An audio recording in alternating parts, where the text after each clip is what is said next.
pessoal, tudo bem? Bem-vindos novamente ao C4C e bem-vindos ao meu segundo vídeo da pequena série. Eu sou pretencioso, eu decidi chamar de série isso, na qual eu vou falar sobre literatura pulp, né?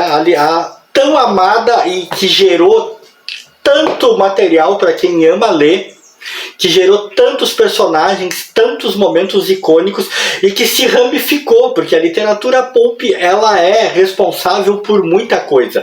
Muito personagem que você gosta e que você só conhece por filmes, por exemplo, teve origem na literatura pulp. Muito personagem de quadrinhos teve origem na literatura pulp. E eu, inclusive, com o tempo, mas ao final dessa pequena série eu pretendo mostrar quadrinhos que eu tenho que são totalmente calcados em personagens que ou tiveram sua origem na literatura pulp, ou a própria publicação em si, mesmo sendo em quadrinhos, era considerada pulp também, tinha essa pegada. E na segunda parte desse vídeo eu decidi falar sobre literatura policial. A literatura policial, a literatura pulp policial, que era uma das ramificações mais fortes e que aqui no Brasil, principalmente nos anos 70 e 80, teve assim o seu auge. As bancas nos anos 80 neste país, para você aí jovem, pequeno gafanhoto que não pegou essa época, porque não está nessa condição aqui, né? Não é um cara velho como eu, mas as bancas de jornais nos anos 80 aqui neste país e até uma certa altura dos anos 90 eram verdadeiros oásis para quem amava ler, para quem amava colecionar. Você chegava lá e dizer que tinha variedade na banca, meu amigo, era um eufemismo. Não era apenas variedade. As bancas de jornal da época eram simplesmente repletas de todo tipo de publicação. Quadrinhos, jornais óbvios, né, revistas de variedade, livros, a literatura pulp que a gente está falando, né, bolsilivros de faroeste, policiais, de terror, livros de romance, revistas voltadas a questões mais técnicas, tinha na época, sabe? Era um universo à parte, saudade daquela época. E você encontrava aqui no Brasil muito nos anos 80, principalmente, material voltado para a literatura policial vendida em banca. Era muito forte. O Brasil é um país que não se distingue por ser um país de leitores, infelizmente. Este não é um país de leitores. Estão ouvindo o passarinho cantar aí? Eu gravo durante o dia e alguns sons externos acabam aparecendo. Esse querido resolveu cantar enquanto eu estou gravando, né? Fazer o quê? Prosseguindo, o Brasil não se distingue por ser considerado um país de leitores, mas é curioso como mesmo assim, naquela época, ir à banca de jornal era um evento maravilhoso. E como é um ponto muito importante da literatura pulp no nosso país e no mundo, o gênero policial, e como para mim é um ponto muito importante, porque foi um dos primeiros gêneros dos quais eu travei contato dentro dessa literatura, eu decidi falar da literatura policial em segundo ponto. Eu tenho um vasto material de literatura policial, na verdade. Se eu fosse querer mostrar tudo que eu tenho, esse seria um vídeo extremamente longo. Então o que eu decidi fazer? Eu decidi diminuir a quantidade de material que eu vou mostrar. Eu decidi não mostrar nem perto de tudo que eu tenho, decidi mostrar só alguns exemplos, uma parte, até porque tem muita coisa que foi publicado no original como pulp, no formato pulp, com aquele material de impressão mais barato, papel jornal, brochura, o personagem em si também nunca foi mainstream e que anos mais tarde foi gourmetizado e republicado em coleções mais cheias de frufru, né? E eu até tenho alguns exemplos disso também na minha coleção, mas eu não pretendo mostrar. Quero mostrar o que foi publicado como pulp mesmo. E eu vou começar então mostrando um exemplo de uma coleção que se vendia nas bancas de jornal, uma coleção que eu tive muitos exemplares, infelizmente os perdi. Hoje em dia eu tenho apenas um dessa coleção, que inclusive me foi presenteada pelo meu amigo André, meu colega aqui no C4C, que é a coleção Mistério da Editora Abril. A coleção Mistério publicava apenas novelas policiais com diversos autores, né? Muitos autores. Era assim, papel jornal. A capa sempre tinha essa logo, né, de fonte amarela e trazia, né, única e exclusivamente novelas policiais com autores variados. Entre eles sempre aparecia muito Willer Queen. Willer Queen, que se não me engano é um pseudônimo. Não me recordo agora de quem exatamente. Eu acho que uma vez alguém me falou que na verdade até eram dois autores que agiam sobre o mesmo pseudônimo. Como sempre, né, quem me conhece aí do Coleção Paralela sabe, eu poderia ter me preparado melhor para isso, mas eu só quero conversar com vocês a respeito dos meus gostos. Não quero ensinar ninguém a nada. Pode ser um defeito meu? Pode, mas é assim que as coisas funcionam. E esse cara aqui vai estar muito presente nesse vídeo de hoje. É pura coincidência, mas vai. Então tem a coleção Mistério, era vendida em bancas de jornal e todo tipo de novela policial foi publicado aqui. Eu li muitos exemplares dessa coleção quando eu tinha, não tive a coleção completa, nunca, é claro, mas tive muitos exemplares. Hoje em dia eu tenho saudade dela. Material gostoso de ler, era o tipo, para vocês terem uma ideia, a coleção que eu tinha, né, a quantidade que eu tinha uns 30 mais ou menos. Todos eles haviam sido descartados por um hospital, pelo hospital da cidade onde eu moro hoje em dia, Jaraguá do Sul. Né, o hospital tinha livros para os pacientes lerem. Eu nem sei se hospitais ainda mantêm isso hoje em dia. E eles foram renovar ali seus estoques e jogaram fora aquilo. E eu acabei ganhando do meu irmão na época. Acabou vindo para mim aquela coleção, né, de novelas policiais. E era uma coisa, você vê, era uma literatura para ser consumida de maneira tão rápida, tão instantânea, uma literatura realmente tão simplificada, que ela era, você vê, tinha no hospital para as pessoas lerem, era barata para o hospital adquirir, entretia para tirar as pessoas do problema. Depois, aí eu tenho uma antologia da Mistério Magazine. A Mistério Magazine vai estar bem presente aqui, tá? Eu vou mostrar primeiro essa antologia. Também me foi presenteada pelo meu amigo André. E essa antologia, ela reúne vários contos que em algum momento foram publicadas na revista de novelas policiais chamada Mistério Magazine. Essa publicação que eu tenho aqui é dos anos 70, se não me engano. Deixa eu ver se eu descubro aqui. Né? Ela é uma antologia da revista do Globo. Né? A livraria do Globo e as publicações Globos em Porto Alegre, lá no Rio Grande do Sul, ela era muito conhecida. E ela é uma antologia da revista do Globo, né, de Porto Alegre. E é de 1970. Dos anos 70, e traz aqui uma reunião com diversas novelas policiais. Não há muito o que mostrar dentro, né? Não há ilustrações. Com diversas novelas policiais que foram sendo publicadas na antologia da revista Mistério, que trazia o título do Willer Queen. Né, sobre a batuta dele, né, vamos dizer assim.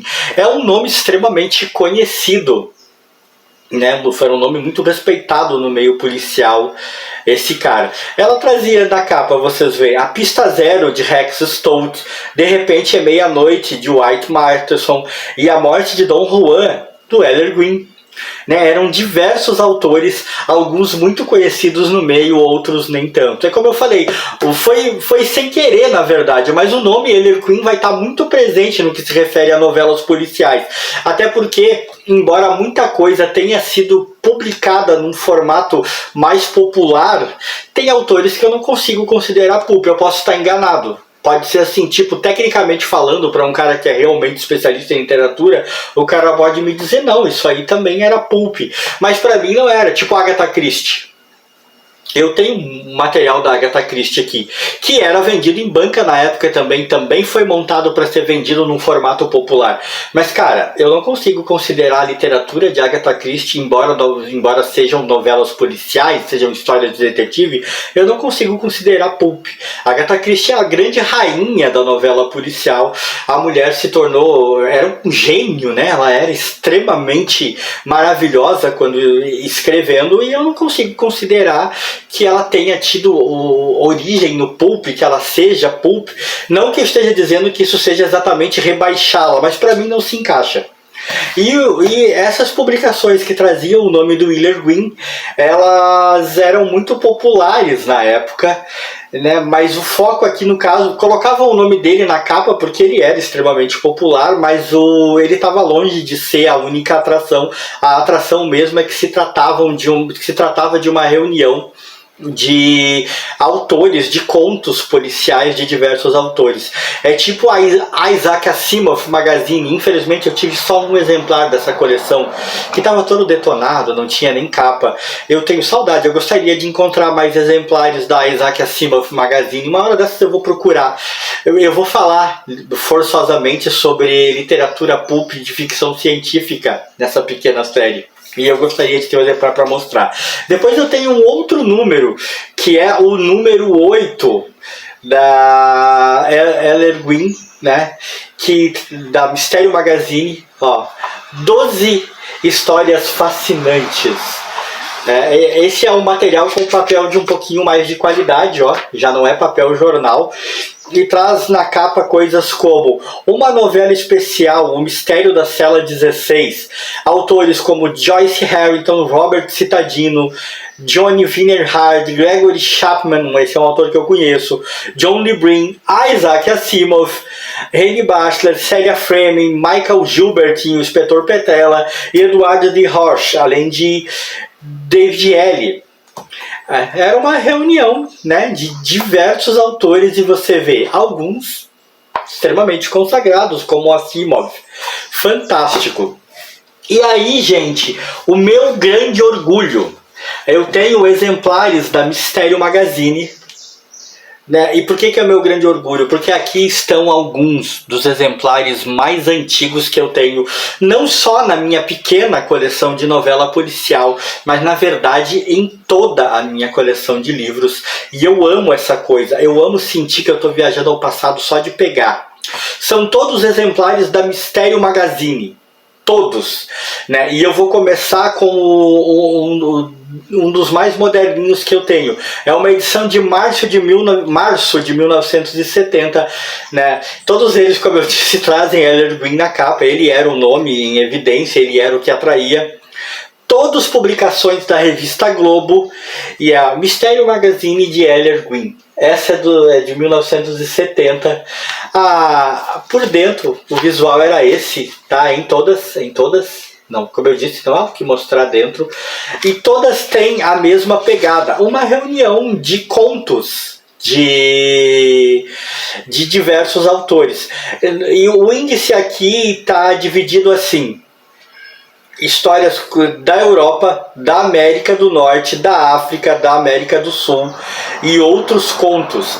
E aí tem autores como Michael Gilbert, Alfred Begri, Curry Clifford, Nicholas Flaming, tem Miriam Allen de Ford, Judith O'Neill e por aí vai. Muitos desses autores eu nunca ouvi falar, né? E essa é a edição de março de 1970. Depois nós temos um exemplar que é de 1961, né? Março de 1961, as melhores histórias policiais de todos os tempos. Você vê que os caras não economizavam na modéstia, não. Essa anuncia no seu índice autores como Philip MacDonald, que já é um nome que eu conheço, Hugh Pentecost, que eu conheço também, John F. Sutter, Donna Leon, James Hilton. A mecânica é sempre a mesma. Novelas policiais. Numa época em que, como eu disse, ir à banca era um evento maravilhoso. E eu tô saindo do enquadro aqui, o que é isso?